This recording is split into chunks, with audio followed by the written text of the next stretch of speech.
Un proyecto de movilidad ha transitado sigilosamente por el Congreso. La iniciativa ya ha superado 3 debates y mayores contratiempos, pero la ANDI busca ponerle freno a varios artículos que según ellos son inconvenientes. Por ejemplo, hay uno que establece que el sistema de control y vigilancia de trámites de tránsito se adjudique a un solo contratista. El artículo impone una restricción expresa a la libre entrada de empresas con experiencia en prestación de servicios a organismos de tránsito al mercado de prestación de servicios del SICOP. Este cambio en las reglas supuestamente favorecería a las empresas del clan Torres, quienes tienen varios negocios en el sector de tránsito. Aunque el proyecto original fue radicado por el excongresista Roy Barreras, quien patinó el texto en el Senado fue Pedro Flores, esposo de la sobrina de Euclides Torres, quien además hizo campaña con el presidente Gustavo Petro. La oficina de prensa del político envió un comunicado en el que asegura que el proyecto no pretende beneficiar o afectar ningún interés particular. En la Cámara, aunque el representante Dolcey Torres, hermano de Euclides, se declaró impedido para votar el proyecto, su compañero liberal Luis Carlos Ochoa es el ponente. En diálogo con Red Más Noticias, dijo que están abiertos a revisar estos articulitos.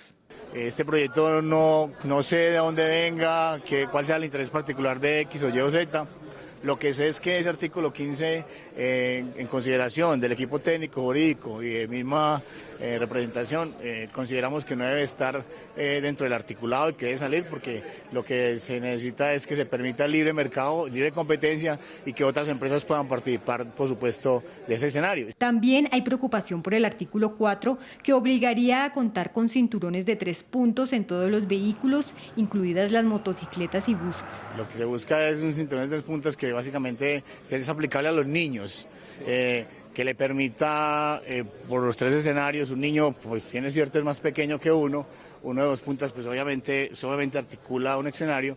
Los niños tendrían la posibilidad de tener esos cinturones de 3 puntas para que tengan una seguridad real que le permita estar amarrado, como se dice, por todos los escenarios. El proyecto llegará a cuarto debate a la plenaria de la Cámara y desde ya algunos congresistas hacen duras críticas.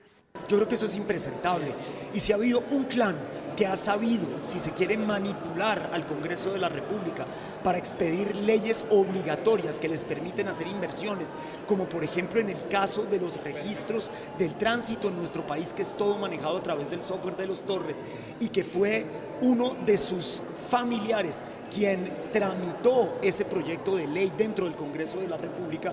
Eso es absolutamente impresentable y tiene que cesar de manera inmediata. Al tiempo que se tramita este proyecto, la Comisión de Acusación de la Cámara investiga la presunta entrada de dineros irregulares a la campaña del presidente Gustavo Petro, y uno de los citados para que rinda testimonio por este caso es el empresario Euclides Torres. Pero esta no es la única noticia del clan Torres, Paula, porque hoy se conoció, a partir de una investigación de nuestros colegas de La Silla Vacía, que Euclides Torres, usted sabe que él financió gran parte de la campaña del presidente de la República, llegó a la campaña del presidente Petro vía Armando Benedetti. Al parecer, el señor Torres, en lo que va corrido del gobierno, ha logrado contratos por 180.000 millones de pesos en energías renovables. ¿Cómo es la cosa, Paula? ¿Qué tal la cifra? 180.000 millones de pesos. Pues lo que revela hasta ahora este informe de nuestros colegas de La Silla Vacía, dicen que el nombre de Euclides Torres como tal no aparece directamente vinculado en estos contratos, sino como a través de un grupo de empresas, más de 40 empresas, con varios socios o con varios accionistas. Pero es cierto, figuran por ejemplo contratos de 95.000 millones de pesos para instalar paneles solares en el Caribe. Esto es lo que se conoce. Un informe periodístico de La Silla Vacía dejaría en evidencia que el clan Torres, el cual es señalado de financiar la campaña del presidente Gustavo Petro en 2022, ha recibido cerca de 180.000 millones de pesos en contratos con el gobierno nacional. Esos contratos se habrían firmado a través del Fondo de Energía No Convencionales y Gestión Eficiente de la Energía, con las compañías que hacen parte de sus empresas o que tienen relación con sus familiares. Uno de esos contratos es por 95.000 millones de pesos, cuyo objeto es la instalación de paneles solares como parte del plan piloto del gobierno para llevar energía eléctrica a barrios de escasos recursos ubicados en 7 departamentos del Caribe. Ese contrato se lo quedó la Unión Temporal Energisa, alianza que está conformada por Iluminación Moderna de Colombia SAS, que es una compañía conectada con Euclides Torres, además de Enetel y también Enecon. Otro de los convenios está en manos de la Unión Temporal Energía Eficiente de Colombia. Este consiste en la renovación de viejos electrodomésticos de edificios públicos y tiene un valor total de 69.000 millones de pesos, entre los cuales 51.000 millones de pesos iniciales se le asignaron y también tuvo un incremento del presupuesto que se aplicó por 18.000 millones de pesos. Y ante la denuncia de la entrega de millonarios contratos de transición energética por parte del gobierno del presidente Gustavo Petro que favorecen a Euclides Torres, la Contraloría General anunció investigaciones. Y seguimos hablando del tema de la financiación de la campaña del presidente de la República, de Gustavo Petro, porque hoy su hijo Nicolás estuvo ante la Comisión de Acusaciones de la Cámara de Representantes rindiendo una diligencia a propósito de la investigación que se surte por la financiación de la campaña de su padre. Y esto fue lo que dijo. Yo diría que esa es la palabra y la que nosotros estamos buscando. Hombre, somos respetuosos de las decisiones del Congreso, ni más faltaba. Y si el Congreso vota archivando este proyecto, asume tanto el costo político como el rédito político. Igual, si el Congreso revive el proyecto, también tendrá costo político y rédito político.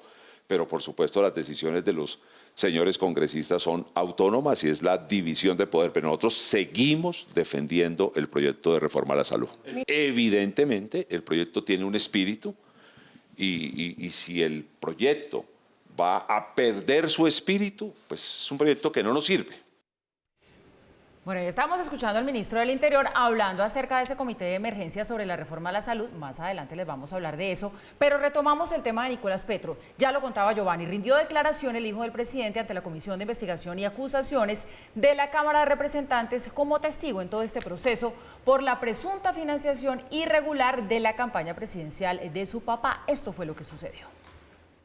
En medio del escándalo por los millonarios contratos que habría suscrito el empresario Euclides Torres con el gobierno nacional, Nicolás Petro rindió declaraciones ante la Comisión de Investigación y Acusaciones de la Cámara de Representantes, donde ratificó los aportes hechos por el empresario a la campaña presidencial. ¿Quién financió el evento? Parte de ese evento lo financió el empresario Euclides Torres. ¿Cómo se financió? Fue para el tema de tarimas, publicidad. Desconozco los detalles, no sé cómo fue la mecánica de pagos.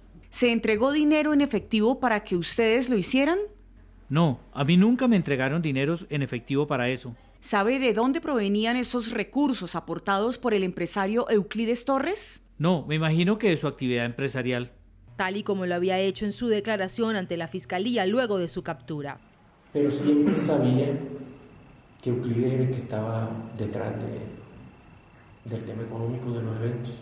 Según el abogado Diego Henao, en su declaración, Nicolás Petro entregó las evidencias de la participación de Torres en los eventos de campaña. Él dio allí a conocer las evidencias que él tiene, lo que le consta, y frente a ello, más allá de su participación en algunos eventos, no dio más declaraciones. Sin embargo, tras su intervención ante los miembros del triunvirato, el exdiputado aseguró que fue presionado por la Fiscalía para declarar en contra de su padre.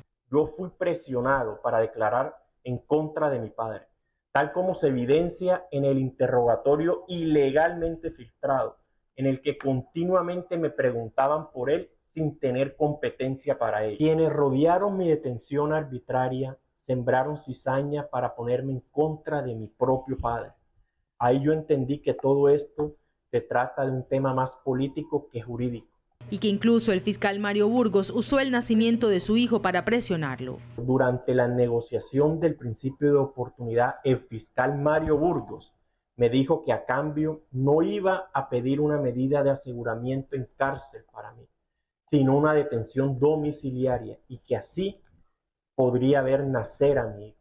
Sobre los dineros recibidos, Petro Burgos reiteró que su padre no conocía de ellos. Él, por supuesto, se ratificó en lo que ya todos conocemos, frente a que no tenía conocimiento acerca de los dineros de los que se está mencionando con destino a la campaña presidencial. Él le dio el uso a esos dineros a título personal. Tras recibir su declaración, los representantes miembros de la comisión señalaron que estudiarán detenidamente la información y evidencia entregada por Nicolás Petro. Recibida su declaración, anunciamos que estudiaremos detenidamente la evidencia testimonial, así como las demás pruebas que reposan en el expediente a fin de avanzar en la búsqueda de la verdad, respecto de la financiación de campaña del presidente de la República. Por su parte, el abogado del presidente Gustavo Petro aseguró que ofrecieron toda su colaboración a los investigadores. Celebro que los representantes investigadores hayan incorporado al expediente la declaración de Nicolás Petro, libre de apremio y hostilidades, sobre aspectos esenciales de los hechos que originaron esta investigación.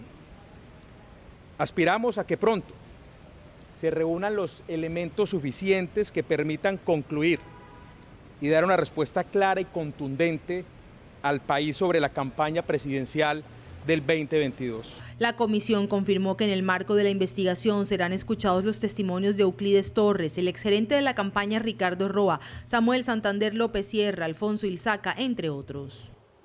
Esto es como un rompecabezas al que hay que irle pegando las piezas para entender, para ver exactamente qué es lo que hay en ese rompecabezas. Arranquemos por la última nota. Nicolás Petro, el hijo de Gustavo Petro, en sus múltiples declaraciones, en pedazos de sus múltiples declaraciones, ha confirmado que Euclides Torres financió actos de pre-campaña del presidente Gustavo Petro. Financió actos de pre-campaña, punto número 1. Punto número 2, lo recogimos aquí en el noticiero y en otros noticieros. Cuando ganó Gustavo Petro, en la celebración después de la segunda vuelta, abrazo inmenso de Gustavo Petro y presidente de la República con Euclides Torres. Segundo punto del rompecabezas. Tercera pieza del rompecabezas que estamos viendo el día de hoy. En el Congreso está tramitándose, ya ha sido aprobado en tercer debate, le faltaría el cuarto debate, un proyecto de ley presentado por el congresista Pedro Flores y por el hoy embajador en Londres, Roy Barreras, que le da ventajas evidentes a las empresas de Euclides Torres en el manejo del SICOV. ¿Qué es el SICOV? Ese sistema que articula y vigila y es como la sombrilla de los distintos centros de diagnóstico en los cuales se presentan los exámenes de los distintos automotores del país. No solamente le da ventajas a esas empresas de Euclides Torres, sino que le da desventajas, saca de taquito a los distintos competidores. Y alguien dirá, véame la historia que me está armando, me está diciendo que el que financió actos de precampaña de Gustavo Petro y sale abrazado con Gustavo Petro cuando sale triunfando, ahora le están dando ventajas en el Congreso. Pues si le dan ventajas en el Congreso es una cosa y el Ejecutivo es otra cosa. Aterriza la cuarta pieza del rompecabezas. Ya no en el Congreso, sino en este gobierno, en un fondo que se llama el FENOGE, según la investigación, muy buena investigación de La Silla Vacía, un fondo que depende del Ministerio de Minas y Energía.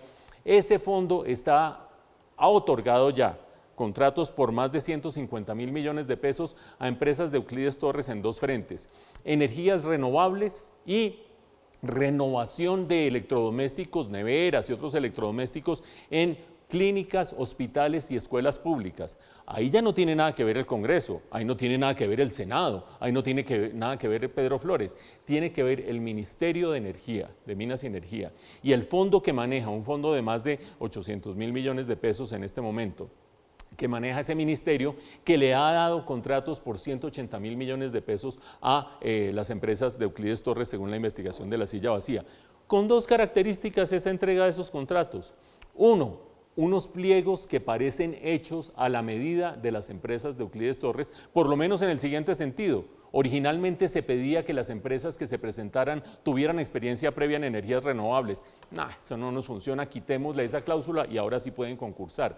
Y número dos, para fijar los precios de los electrodomésticos, según la investigación de La Silla Vacía, se tuvieron en cuenta referencias de otros proponentes fantasmas, es decir, una licitación que es espuria al tener unos proponentes fantasmas para la fijación de los precios. ¿Les suena parecido a algo que decíamos ayer que la Superintendencia de Industria y Comercio estaba investigando en el caso de Thomas Gregg & Sons, en un potencial caso de colusión en los distintos contratos con la Registraduría Nacional? Pues no estaría mal que además de la Contraloría, que ya va a investigar este caso de Euclides Torres y estos contratos, también la Superintendencia de Industria y Comercio, así como ha sido de acuciosa, como debe ser, para investigar los casos de Thomas Gregg & Sons, investigue aquí a ver si hubo buena competencia, si fue transparente esta licitación o si aquí se están dando una serie de contratos direccionados y una serie de contratos con condiciones irregulares, como lo denuncia la investigación de La Silla Vacía.